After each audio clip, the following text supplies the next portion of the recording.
Antonio, thank you so much for being here. Thank you, Anton, for having me. Antonio, it seems like your entire life you were building towards the company you have today. And let me explain why.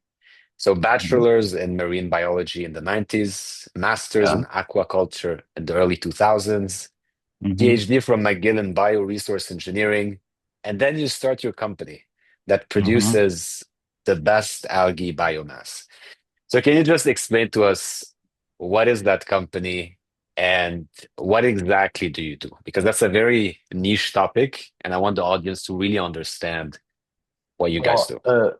I have to be clear. We are not only producing the best algae biomass, because that would be a little bit too high on the claim.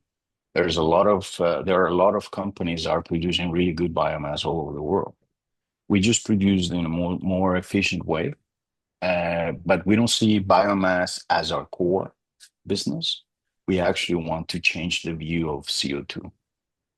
Um, when I was doing my undergrad and my master's in Asia and then the PhD here in Canada, there was a recurrent topic hitting algae is the the golden bullet for solving CO2 emissions in the world. It was perfect. It had all the potential, was more productive than land-based plants. It was highly reproductive. It was close to bacteria on the speed of reproduction. It was amazing. But the systems were limited.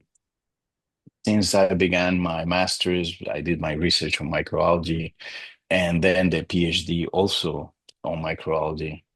Um, the biggest difficulty with the production of microalgae was that the systems were designed with a land-based agriculture mindset. So it was not designed for where you find the algae normally in larger quantities, which is the ocean and water bodies. It was more designed like regular agriculture on extensive land, surface area type of design.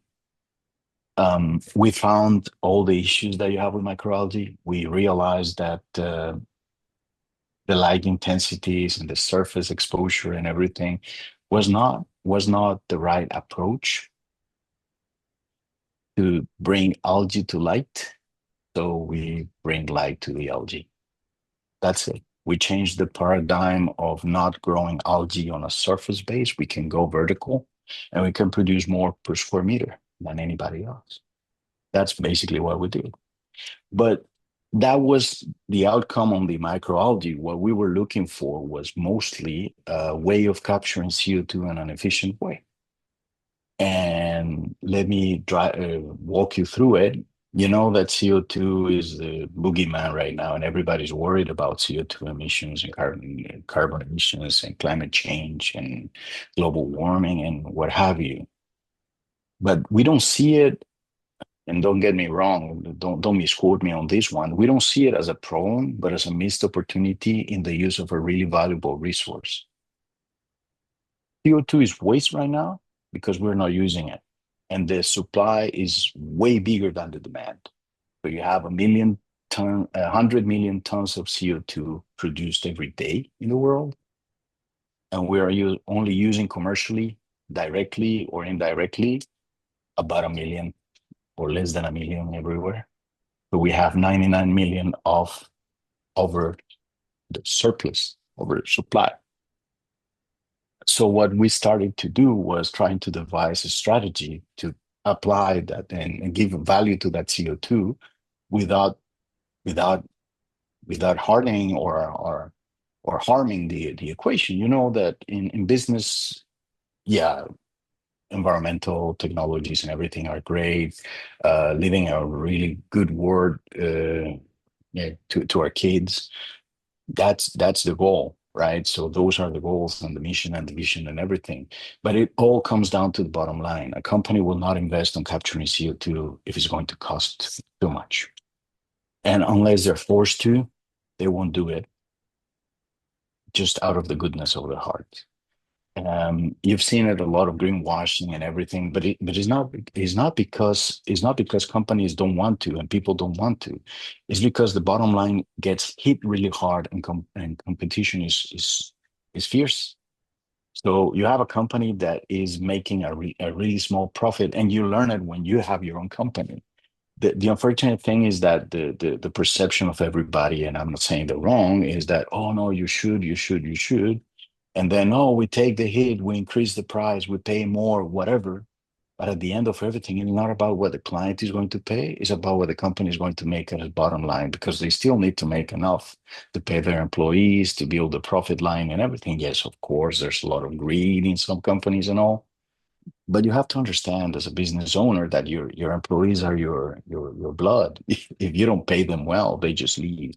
Then you're left with nothing. So we started to figure those things out, and we started to look into it. And then we discovered a few approaches, and we found that a lot of the conversation that is going on right now is misguided, probably misoriented. And I'll give you an example. The concept of clean energy. People think clean energy is just alternative sources, solar, wind, and geothermal to an extent, or hydropower sometimes. But clean energy is not about the source, it's about the process. If you have no emissions, you have clean energy. It doesn't matter what the source is, as long as you don't have emissions. And alternative energy not necessarily is clean, but because the conversation is driven by CO₂, people don't pay attention to other type of unclean waste or byproducts of energy production that people don't consider. Can you give an example? I give you an example, nuclear energy. It doesn't pollute from a CO₂ perspective because the only residue is water vapor and the nuclear waste. So from a CO₂ perspective, it's clean, it's alternative clean. And a lot of people actually present it as, oh, nuclear is clean. No, you have a radioactive waste that if you don't manage properly is actually more dangerous than CO₂, right? If you go to solar and then you go to the batteries are difficult to handle, and the waste and the leakage, and if one battery gets pierced and starts leaking out, then you have a contamination source and a pollution point that is actually more dangerous than CO₂.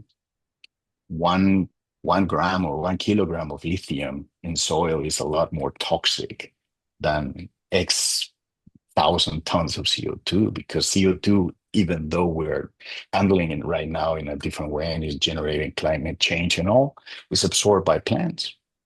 Is the basis of glucose, and you have a process that is biological process to deal with it. If you think about hydroelectric, oh yeah, no, let's build more dams. A lot of the dams that are built are not naturally occurring. And what happens is that you need to flood a lot of area, and you kill the biological presence of communities and populations. You kill all life. When you flood, you change the environment and you bring some other life as well. Of course, yeah, you're not killing life per se, but you're changing the environment in a way that might be even more dangerous than just having the river flowing freely. So it's not about the conversation is misguided, because CO₂ is an issue and we have to deal with it, but we have to approach it in a different perspective. Right now, people see it as as a serious problem, and they're missing the mark of a really impressive opportunity, which is what it is. CO₂ is the basis for a lot of processes. You can produce urea with it. You can produce syngas and synthetic fuels. It's just that the cost of that production is not cost effective at this point. It's not competitive with fossil fuels. But the thing is that fossil fuels are millions of years of energy invested by nature. So it's difficult to compete. You cannot compete with nature when it's not charging you. Well, the bill is coming with climate change because we're messing up the whole balance. But the main thing is we have a missed opportunity here. So we're trying to give a voice to CO₂ as a resource and a raw material, not as a waste. And that's the goal of the company as we speak. So we got involved with alternative energy, WTE technologies, and algae is one of the cores that we handle with. but we have more avenues to develop solutions. So we became a solution company, not just an algae producer. There was like a small twist, but it's still on the algae portfolio base. So Mhm. it's the core of the company right now is the algae because it's my experience. But we are dealing with a lot of other alternatives that might be of further interest than just producing microalgae. And So that's it. Going, Antonio, yeah, yeah, I just wanted to say, so just to establish the problem here, we're okay. dealing with a lot of CO2, and you feel like the conversation is how can we ignore CO2 completely and come up with other solutions? Like, for example, when we talk about solar, it's causing other problems that we're No, delaying, like the no. batteries. I have to apologize if there was a misunderstanding. I'm not saying let's forget about CO2. No, let's take CO2 and Oh, no, approach I'm the not saying that's what solution. you're saying. I'm saying that the conversation is steered towards let's avoid CO2 and let's do something else like solar, which uses batteries, which is an Exactly. alternative, but it's Exactly. Yeah. kind of delaying the problem for later. Like what happens with the Well, batteries? look, What happens with the you nuclear waste? exactly. You have experience with a Middle Eastern development, and you know that petroleum is really big over there. It's Mm. a driver of wealth and income for a lot of countries. And trying to phase out fossil fuels, it might be possible, but it's not realistic the way that people are thinking. And let me explain that because I know that a lot of people are going to criticize me, and probably I'm going to be hanged by the likes of Greta and people like that because I'm saying something weird. But we have a lot of dependency on petroleum and petrochemical. The petrochemical industry provides more than just fuel. You produce a lot of molecules that are based on petrochemical compounds. You produce a lot of products that are coming from petrochemical. Plastic. Examples, yeah, the basic examples is plastic, but you have medicine coming from petrochemical. You have also molecules such as antioxidants and some pigments coming from petrochemicals. You have the fuels, of course, but it's not only that. If you see the barrel of oil, you know that almost 95% is fuel and asphalt for pavements and all that. And then the 5% on the top is a lot of things that people don't understand. And I'm not going to give you a lecture on that because that's not the purpose. What I'm saying is we have to be realistic. If you have a headache, you don't go ahead and cut your head, right? And people are thinking that fossil fuels, coal and petroleum, are an issue. So we just stop full blown cold turkey, stop and no nothing more, nothing else. We just don't use them anymore. That is not realistic. The energy balance coming from fossil fuels in a lot of countries is difficult to replace, even though alternative sources are important. But fossil fuel is one of the most stable and reliable source of energy that we have right now. The sun, if it's dark, if it's cloudy, doesn't produce as much. During the night, it doesn't produce. The wind is cyclical and is not 100% predictable. Hydroelectricity, you see a phenomenon like El Nino in South America or La Nina in South America, and you have the two extremes. You have too little water, so you cannot generate, or too much water, and you run the risk of bursting your turbines and messing it up. So even though they are alternative and they're really interesting, I'm not saying no, don't use it. I think that the world needs a more balanced matrix of energy production, like a portfolio that is more balanced. But that said, in order to have clean energy, it's not about the source, it's about the process. If you are cleaning the emissions from fossil fuel is clean energy. Simple. And we have improved that a lot. You have a lot of people capturing all the NOx and all the chemicals that were coming before, like 50 years ago. You had burning of fuel and was crazy.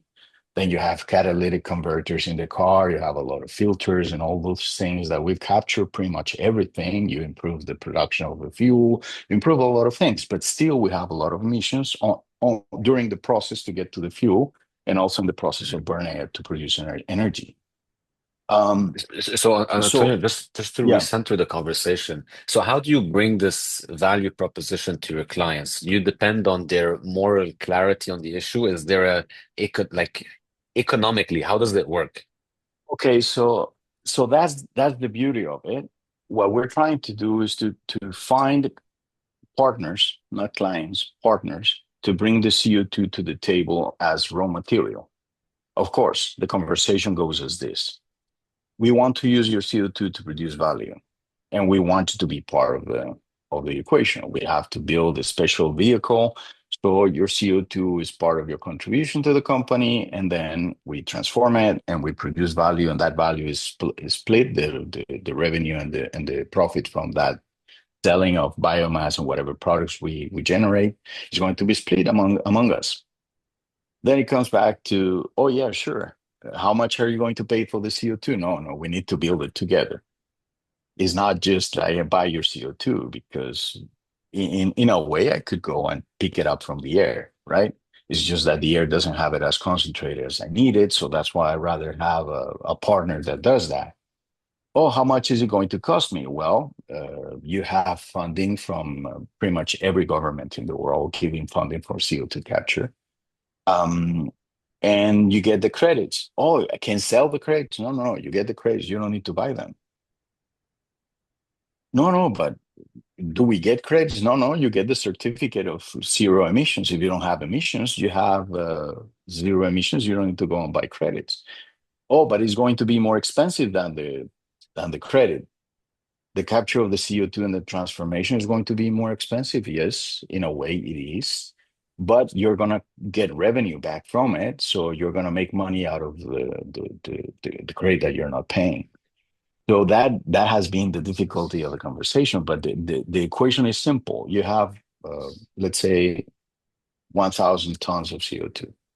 We capture your 1,000 tons of CO2, we produce 500 tons of biomass, which will drive about um, between 500 and $1 million, 500,000 and $1 million a year of revenue, and profit is going to be about 20% of that.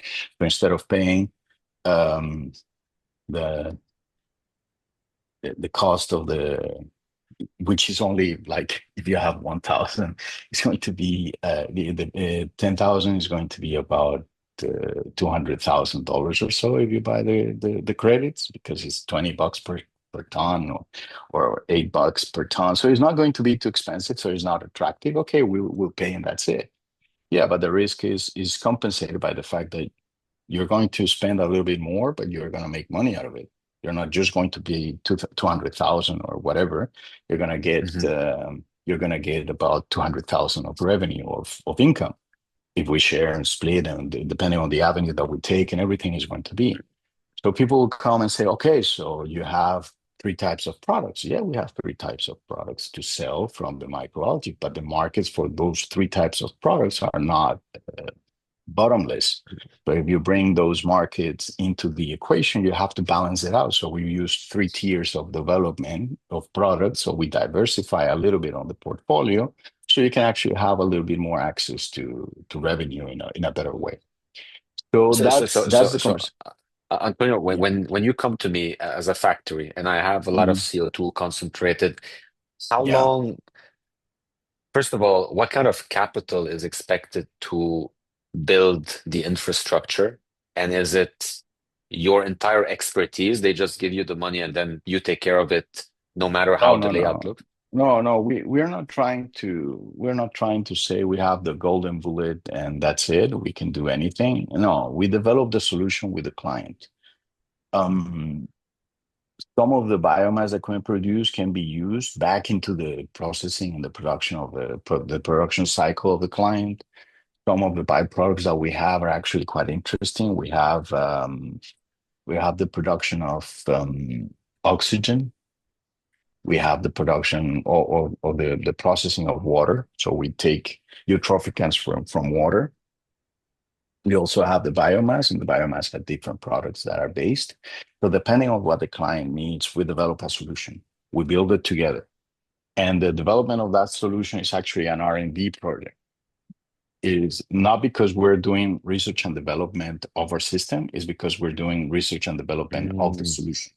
So it's an okay. R&D, is an R&D project. So for an R&D project, you have all your credits back, right?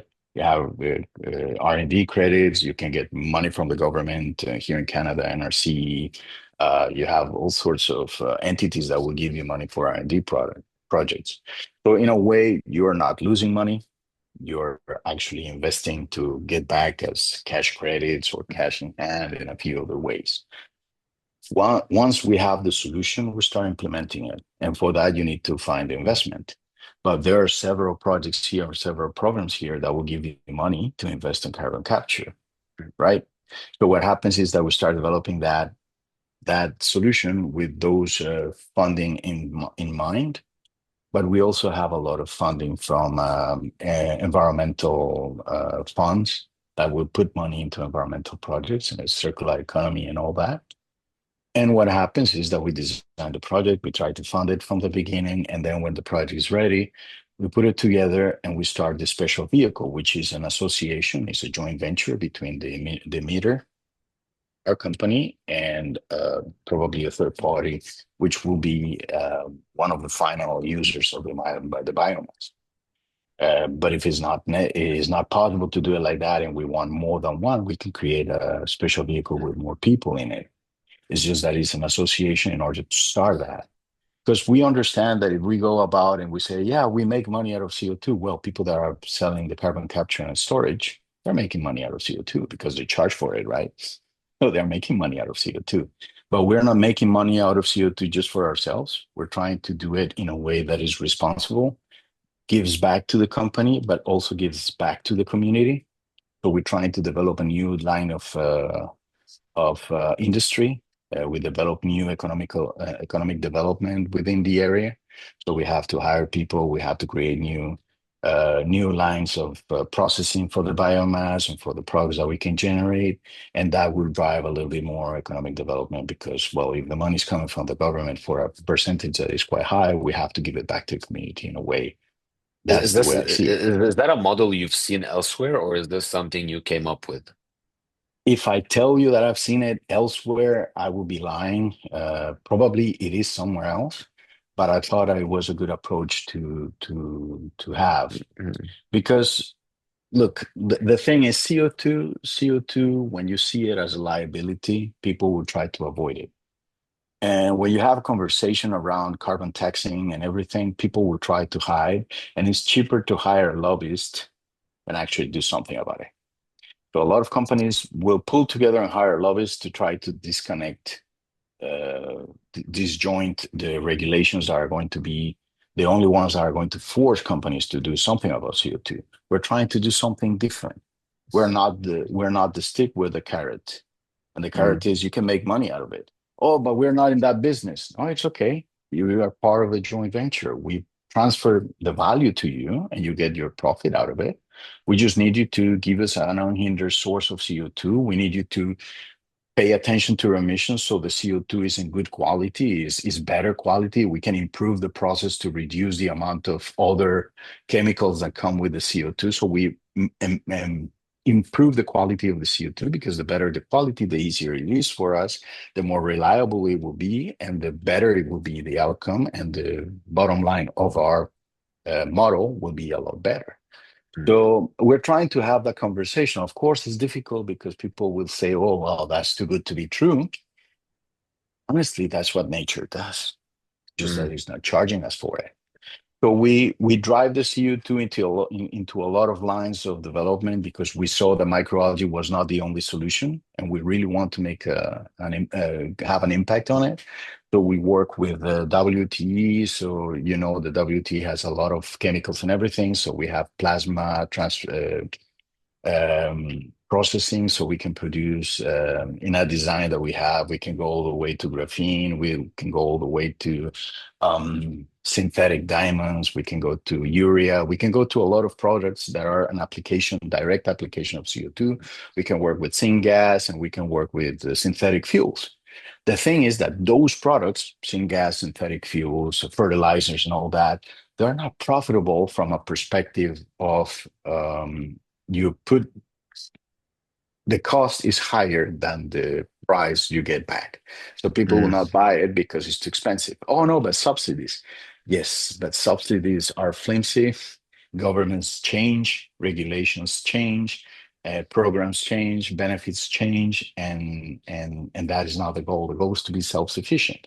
So what we yeah. do is that we build a balanced portfolio of products in where some of them are going to finance the development of the others, because our goal is not just to make money, but also to use the CO2 in a way that at the end of everything, with technology improve, because if you're using it, people will start putting money into developing better processes, right? Mm, So if you can use it and you can show that in a way it's profitable, people will start paying attention to it.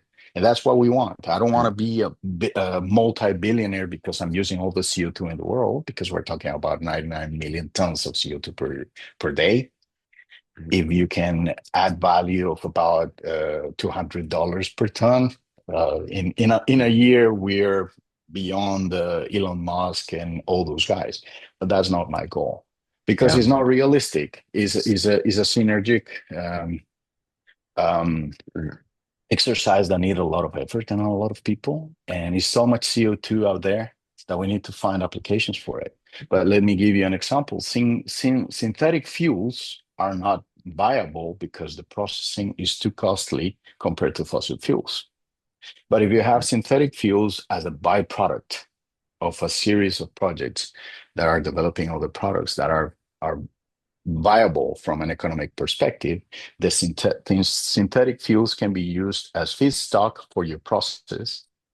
So you can bring them back into your system, and then that CO2 mm, is recycled, of course, is recirculated and everything, but you still have enough of the other things that you need to produce. mm. So Yeah, that I mean, that's the goal. but it really sounds like you're trying to balance the economical side with the government support, with trying to push the customer to get out of their comfort zone, showing them the value. Like there's a lot of Yeah, things happening at the same time that you have to balance. exactly. Yeah. Um, And that is the difficulty of what we're doing. And that is the really, really difficult situation we're facing every day, yeah. is because there are too many moving parts. Mm, But like I said, there is not one single technology that can be a viable solution for everything. And most of the technologies that have been developed that are really efficient in capturing CO2 are not still cost effective. And when you have a government cutting down the carbon taxes, the taxation on carbon, or governments are actually subsidizing the use of fossil fuels to develop growth, because you also have to understand, for a government, growth is closely linked with energy production. That mm, is a reality. We cannot disconnect the two. And energy is the driver of development. The energy consumption is the driver of development for a lot of countries. I give you an example. You compare India and China with the same population, well, really similar population. The economic growth of both countries is completely different, and the energy consumption is matched to that development. mm, If you see India in the past few years, when they started growing similar to the growth of China, now India has more people, but still the wealth in China is higher than the wealth in India, and the mm. PDG in China is higher than the PDG in India. What is Yeah. the explanation? If the population is the same, it's not about population; it's about energy consumption and energy production. And the energy that you use for industry is necessary. You cannot disconnect it. Here we're blessed because we have hydro. In Yeah. Quebec, we have hydroelectricity, and well, that's amazing. And Hmm. it's low pollution and everything. And Quebec is one of the best performing provinces in Canada, CO2 wise. But you cannot tell Alberta to stop their development just because they're using fossil fuels. It's not, Yeah. it's not fair. You know, Yeah. You're it's not right. fair. It's their resources, it's their I mean, development. It's like if you go to Middle Eastern countries and you say, stop producing oil. What yes. happens to Well, those companies? They they don't crash, have they rivers collapse. and lakes like They don't Quebec. have So alternatives. Oh no, but you have sunlight. yeah. Yeah, but it's not the only solution. So it's about fairness, it's about Mm, equality, it's about balancing the equation. Right now, we're disconnected. We have 99 against one, yeah. and we need to try to bring it at least to 50. So people will say, okay, 50 million, we're only polluting Mhm, 50, is reduced to half. But in order to mhm, that, you need to either cut down emissions, you can do, but also you mhm, need to use the CO2. And the idea is that if you can get to a completely cyclical CO2 cycle, I mean, completely closed CO2 cycle, cyclical cycle, that's redundant. If you get to a completely closed loop using the CO2, you do what nature does. It's just that you can do it more efficiently. We are more efficient than nature. I have to tell you, for fossil fuels, we need about millions of years, right? But for biofuel, for bio oil with a hydrothermal liquefaction, we need a matter of days to mhm, replicate what nature is doing over millions of years. It's yeah. just that the energy that we put into it, we need to pay for. Mhm, Nature doesn't charge us for it, but still there's a lot of energy invested mhm. in the transformation of the biomass into fossil fuel. Yeah. Well, So I'm glad technology is moving this way, and I think what you're doing is fascinating. mhm. Hopefully, the tech will keep improving, so it becomes a no-brainer for companies to seek services like yours. Antonio, I want to thank you so much for your time. It Yeah, was and remember enlightening. one thing: when there's money that can be made out of the process, technology improves faster because there's money to be made.